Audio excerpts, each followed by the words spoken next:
वंदे मातरम। कक्षा 7 साइंस जीव में श्वसन 10.4 हम उच्च श्वसन में बाहर क्या निकालते हैं। तो क्रियाकलाप 10.6 देखिए कि कोई पतली स्वच्छ परख नली लीजिए जिसमें कार्क लगा हो। यदि परख नली ना उपलब्ध हो बच्चों तो आप कांच लीजिए। देखिए यहाँ पे स्ट्रॉ। और आप क्या उच्छ्वसित कर सकते हैं। हाँ, क्या हम केवल कार्बन डाइऑक्साइड को उच्छ्वसित करते हैं अथवा उसके साथ गैसों के मिश्रण को भी उच्छ्वसित करते हैं। आपने ये भी देखा है कि अगर आप दर्पण के आगे उच्च छोड़ते हैं तो उसकी सतह धुंधली हो जाती है और ये वजह नमी के कारण है। जल के ये बिंदु कण कहाँ से आते हैं बच्चों, ठीक है। तो आप यहाँ देख रहे हैं कि उच्छ्वसित वायु का चूने के पानी पर क्या प्रभाव पड़ता है। प्लास्टिक की बोतल लेना है, परख नली में थोड़ा सा ताज़ा बना चूना का पानी डालना है। प्लास्टिक की एक स्ट्रॉ यानी नली लेनी है, उसे परख नली में इस तरह डालना है कि वो चूने के पानी में डूब जाए। अब स्ट्रॉ को धीरे धीरे चूने के पानी में फूंक मारना है। और क्या चूने के पानी में कोई परिवर्तन होता है, क्या आप अब इसमें देखते हैं। आप जानते हैं कि हम जिस वायु का अंतःश्वसन या उच्छ्वसन करते हैं वो गैसों का मिश्रण होती है। यहाँ पर फेफड़े जो है हमारे अंतःश्वसित और उच्छ्वसित वायु में ऑक्सीजन तथा कार्बन की प्रतिशतता को दर्शाया गया है कि अंतःश्वसित वायु में 21% ऑक्सीजन और उच्छ्वसित वायु में 16.4% ऑक्सीजन होता है। फेफड़े के 0.04% कार्बन डाइऑक्साइड होता है अंतःश्वसित में और उच्च श्वसित में 4.4% कार्बन डाइऑक्साइड होता है। मतलब हम जब सांस छोड़ निकालते हैं यानी उच्छ्वसित करते हैं तो कार्बन का प्रमाण अधिक होता है और जब हम अंदर सांस लेते हैं तो ऑक्सीजन का प्रमाण अधिक होता है, ठीक है। अब तो बच्चों हम क्या उच्छ्वसित करते हैं, तो हम केवल कार्बन डाइऑक्साइड को उच्छ्वसित करते हैं अथवा उसके साथ गैसों के मिश्रण को भी उच्छ्वसित करते हैं। तो आपने ये भी देखा कि अगर आप दर्पण के आगे उच्छ्वास छोड़ते हैं तो उसकी सतह धुंधली हो जाती है। ये वजह है नमी के कारण। जल के ये बिंदु कण हमें नमी से मिलते हैं। अब अन्य जंतुओं में श्वसन की क्रिया जैसे कि हाथी, शेर, गाय, बकरी, भेड़, मेढक, छिपकली, सांप और पक्षी आदि जंतुओं के वक्ष गुहाओं में मनुष्यों की भांति भी फेफड़े होते हैं। जीव श्वसन कैसे करते हैं, क्या इनके भी मनुष्यों के फेफड़े जैसे श्वसन अंग होते हैं, तो इसके लिए पता करते हैं। जैसे कॉकरोच के शरीर के पार्श्व भाग में छोटे छोटे छिद्र होते हैं। अन्य कीटों के शरीर में भी इस प्रकार के छिद्र होते हैं और ये छिद्र श्वास रंध्र कहलाते हैं। कीटों में ये छिद्र श्वास रंध्र कहलाते हैं। कीटों में गैस के विनिमय के लिए वायु नलियों का जाल बिछा होता है जो श्वास प्रणाली या वातक कहलाते हैं। ऑक्सीजन समृद्ध वायु श्वास रंध्रों से श्वास नली में जाकर शरीर के ऊतकों में विसरित होती है और शरीर की प्रत्येक कोशिका में पहुंचती है। इसी प्रकार कोशिकाओं से कार्बन डाइऑक्साइड श्वास नली में आती है और श्वास रंध्रों से बाहर निकल जाती है।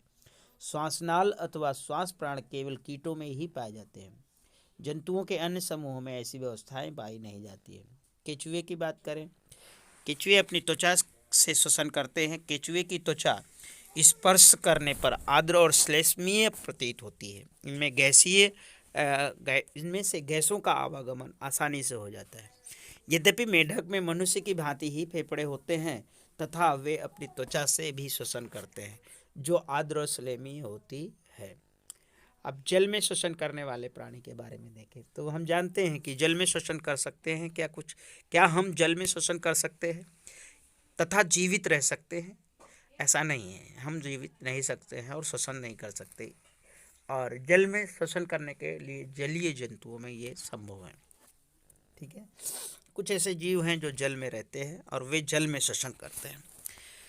आपने देखा है कि मछलियों में क्लोम या गिल पाए जाते हैं जो क्लोम जल में घुली हुई ऑक्सीजन का उपयोग करने में उनकी सहायता करते हैं। क्लोम त्वचा से बाहर की ओर निकलते हैं, ठीक है। और देखिए मछली के गिलफड़े, मछलियों में श्वसन अंग। आप जान रहे होंगे कि क्लोम किस प्रकार श्वास में, क्लोम में रक्त वाहिनियों की संख्या अधिक होती है जो गैस विनिमय में मदद करती है, ठीक है। अब हम देखेंगे कि क्या पादप भी श्वसन करते हैं। अन्य जीवों के भांति पादप भी जीवित रहने के लिए श्वसन करते हैं। आपने कक्षा 6 में सीखा था। ये वायु से ऑक्सीजन अंदर लेते हैं और कार्बन डाइऑक्साइड को निर्मुक्त करते हैं। इनकी कोशिकाओं में भी ऑक्सीजन का उपयोग करके अन्य जीवों के भांति ग्लूकोज के कार्बन डाइऑक्साइड और जल में विखंडन करने के लिए ये करते हैं। पादपों में प्रत्येक अंग वायु से स्वतंत्र रूप से ऑक्सीजन ग्रहण करके कार्बन डाइऑक्साइड को निर्मुक्त करते हैं, जो आपने पिछले पाठ में पढ़ा था। पादप की पत्तियों में ऑक्सीजन और कार्बन डाइऑक्साइड के विनिमय के लिए सूक्ष्म छिद्र होते हैं, जिसे रंध्र कहते हैं। पादप के अन्य सभी कोशिकाओं के भांति ही मूल कोशिकाओं की भी ऊर्जा उत्पन्न करने के लिए ऑक्सीजन की आवश्यकता होती है। मूल मृदा के कणों के बीच खाली स्थानों में उपस्थित वायु से ऑक्सीजन लेते हैं। क्या आप अनुमान लगा सकते हैं, यदि किसी गमले के पौधे में बहुत अधिक पानी डाल दिया जाए, गमले के पौधे में बहुत अधिक पानी डाल दिया जाए तो क्या हो? इसमें हमने पढ़ा इस पाठ में कि एक महत्वपूर्ण जैविक प्रक्रम है। श्वसन एक महत्वपूर्ण जैविक प्रक्रम है। सभी जीवों को अपनी उत्तरजीविता अर्थात जीवित रहने हेतु आवश्यक ऊर्जा प्राप्त करने के लिए श्वसन करने की जरूरत होती है। ये है मूल की मृदा से वायु अवशोषित करना। ठीक है। और प्रमुख शब्द है,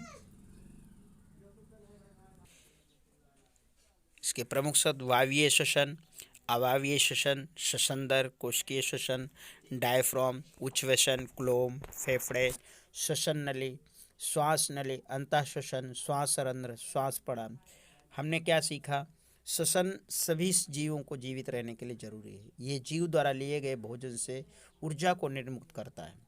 फिर हमने ये सीखा कि हम अंतः श्वसन द्वारा जो वायु शरीर के अंदर लेते हैं, उसमें उपस्थित ऑक्सीजन उपयोग ग्लूकोज को कार्बन डाइऑक्साइड तथा जल में विखंडन के लिए करता है। इस प्रक्रम में ऊर्जा निर्मुक्त होती है।